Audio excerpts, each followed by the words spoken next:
राम राम दोस्तों, स्वागत है आपका अपने चैनल डियर एग्जाम पर। दोस्तों आज हम लाए हैं 20 अति महत्वपूर्ण जनरल नॉलेज प्रश्न। यह ऐसे प्रश्न हैं दोस्तों जो कि आपकी पिछली प्रतियोगी परीक्षाओं में पूछे जा चुके हैं और कुछ ऐसे भी प्रश्न शामिल किए गए हैं जो कि आपकी आने वाली प्रतियोगी परीक्षाओं में पूछे जा सकते हैं।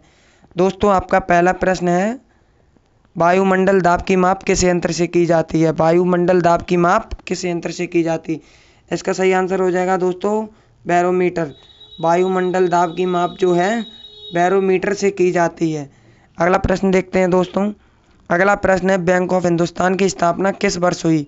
बैंक ऑफ हिंदुस्तान की स्थापना किस वर्ष हुई? तो दोस्तों इसका सही आंसर हो जाएगा 1770 ईस्वी। बैंक ऑफ हिंदुस्तान की स्थापना जो है 1770 ईस्वी में हुई थी। अगला प्रश्न देखते हैं दोस्तों। अगला प्रश्न है दोस्तों, दूध की शुद्धता की माप किस यंत्र से की जाती है? दूध की शुद्धता की माप किस यंत्र से की जाती है? तो दोस्तों इसका सही आंसर हो जाएगा लैक्टोमीटर। दूध की शुद्धता की माप जो है लैक्टोमीटर से की जाती है। अगला प्रश्न देखते हैं दोस्तों। अगला प्रश्न है दोस्तों, भारत के प्रथम प्रधानमंत्री कौन थे? भारत के प्रथम प्रधानमंत्री कौन थे? इसका सही आंसर हो जाएगा दोस्तों इनमें से कोई नहीं। आप लोग याद रखना दोस्तों, भारत देश के प्रथम प्रधानमंत्री जो हैं पंडित जवाहरलाल नेहरू जी थे। पंडित जवाहरलाल नेहरू जी जो थे भारत के प्रथम प्रधानमंत्री थे। अगला प्रश्न देखते हैं दोस्तों। भारत देश के पहले कृषि मंत्री कौन थे? तो दोस्तों इसका सही आंसर हो जाएगा डॉक्टर राजेंद्र प्रसाद। डॉक्टर राजेंद्र प्रसाद जी जो हैं भारत देश के पहले कृषि मंत्री थे। याद रखना दोस्तों, इम्पोर्टेंट प्रश्न है, आप लोग इसे अपने माइंड में सेव कर लीजिए दोस्तों। अगला प्रश्न देखते हैं।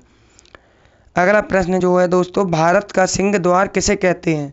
भारत का सिंह द्वार किसे कहते हैं? इसका सही आंसर हो जाएगा दोस्तों कोलकाता।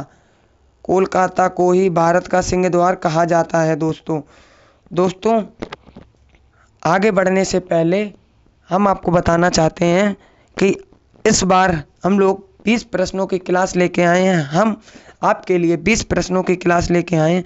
अगली क्लास जो होगी हमारी 100 प्रश्न की होगी।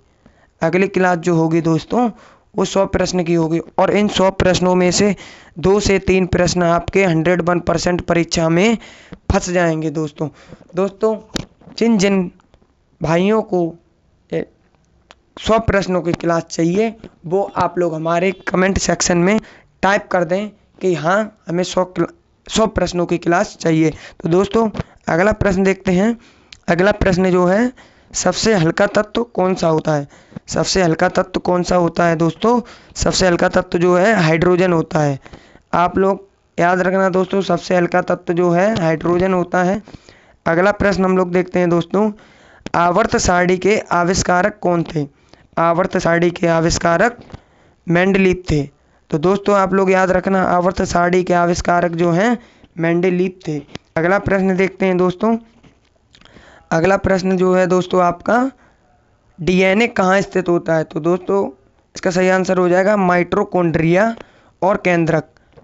डीएनए जो है माइटोकॉन्ड्रिया और केंद्रक दोनों में ही स्थित होता है। तो दोस्तों इसका सही आंसर हो जाएगा बी और सी, दोनों में डीएनए स्थित होता है। अगला प्रश्न देखते हैं दोस्तों। अगला प्रश्न है, भारत की सबसे बड़ी खारे पानी की झील कौन सी है? भारत की सबसे बड़े खारे पानी की झील कौन सी है?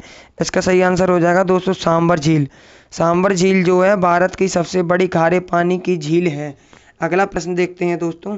अगला प्रश्न है दोस्तों, खालसा पंथ की स्थापना किस गुरु के द्वारा की गई? खालसा पंथ की स्थापना किस गुरु के द्वारा की गई?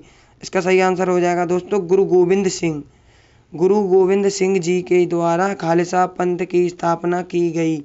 अगला प्रश्न देखते हैं दोस्तों। अगला प्रश्न दोस्तों है, महाकालेश्वर मंदिर मध्य प्रदेश में कहाँ स्थित है? महाकालेश्वर मंदिर मध्य प्रदेश में कहाँ स्थित है दोस्तों? उज्जैन। इसका सही आंसर हो जाएगा दोस्तों महाकालेश्वर मंदिर मध्य प्रदेश में जो है उज्जैन में स्थित है। अगला प्रश्न देखते हैं। अगला प्रश्न है दोस्तों आपका, भारत में हिमालय की सबसे ऊंची चोटी कौन सी है? भारत में हिमालय की सबसे ऊंची चोटी कौन सी है दोस्तों? कंचनजंगा। कंचनजंगा जो है भारत में हिमालय की सबसे ऊंची चोटी है दोस्तों। याद रखना दोस्तों, आपका यह इम्पोर्टेंट प्रश्न है, आप लोग इसे अपने माइंड में सेव कर लीजिए दोस्तों। कंचनजंगा जो है भारत की भारत में हिमालय की सबसे ऊंची चोटी है कंचनजंगा। अगला प्रश्न दोस्तों देखते हैं। अगला प्रश्न है दोस्तों, विश्व का सबसे बड़ा महाद्वीप कौन सा है? विश्व का सबसे बड़ा महाद्वीप जो है एशिया है दोस्तों। विश्व का सबसे बड़ा महाद्वीप एशिया है। अगला प्रश्न देखते हैं दोस्तों। अगला प्रश्न है आपका, अंतर्राष्ट्रीय वृद्ध दिवस कब मनाया जाता है? अंतर्राष्ट्रीय वृद्ध दिवस कब मनाया जाता है दोस्तों? 1 अक्टूबर। इसका सही आंसर हो जाएगा दोस्तों, अंतर्राष्ट्रीय वृद्ध दिवस जो है 1 अक्टूबर को मनाया जाता है। अगला प्रश्न देखते हैं दोस्तों। अगला प्रश्न है दोस्तों, जीएसटी का मॉडल कहाँ से लिया गया? जीएसटी का मॉडल कहाँ से लिया गया दोस्तों? कनाडा से। इसका सही आंसर हो जाएगा दोस्तों, जीएसटी का मॉडल कनाडा से लिया गया। अगला प्रश्न देखते हैं दोस्तों। अगला प्रश्न है दोस्तों आपका, मसाला उत्पादन के लिए कौन सी क्रांति जानी जाती है? मसाला उत्पादन के लिए कौन सी क्रांति जानी जाती है दोस्तों? बादामी क्रांति। बादामी क्रांति जो है मसाला उत्पादन के लिए जानी जाती है दोस्तों, याद रखना आप लोग। अगला प्रश्न देखते हैं। अगला प्रश्न जो है दोस्तों आपका, शरीर के किस भाग में पित्त का निर्माण होता है? शरीर के किस भाग में पित्त का निर्माण होता है? तो दोस्तों इसका सही आंसर हो जाएगा यकृत। यकृत में ही पित्त का निर्माण होता है। अगला प्रश्न हम लोग देखते हैं दोस्तों। अगला प्रश्न है दोस्तों, एक हृदय धड़कन का समय कितना होता है? एक हृदय धड़कन का समय कितना होता है दोस्तों? 0.8 सेकंड। 0.8 सेकंड जो है दोस्तों एक हृदय धड़कन का समय होता है। अगला प्रश्न हम लोग देखते हैं। अगला प्रश्न है दोस्तों, डेसिबल किसका मात्रक है? डेसिबल किसका मात्रक है? तो दोस्तों इसका सही आंसर हो जाएगा, डेसिबल जो है ध्वनि का मात्रक है। डेसिबल जो है ध्वनि का मात्रक है दोस्तों।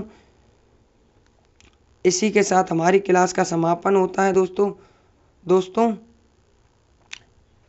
उम्मीद करते हैं आपको यह क्लास बहुत ही महत्वपूर्ण लगी होगी। तो दोस्तों मिलते हैं अगली क्लास में, तब तक के लिए जय हिंद।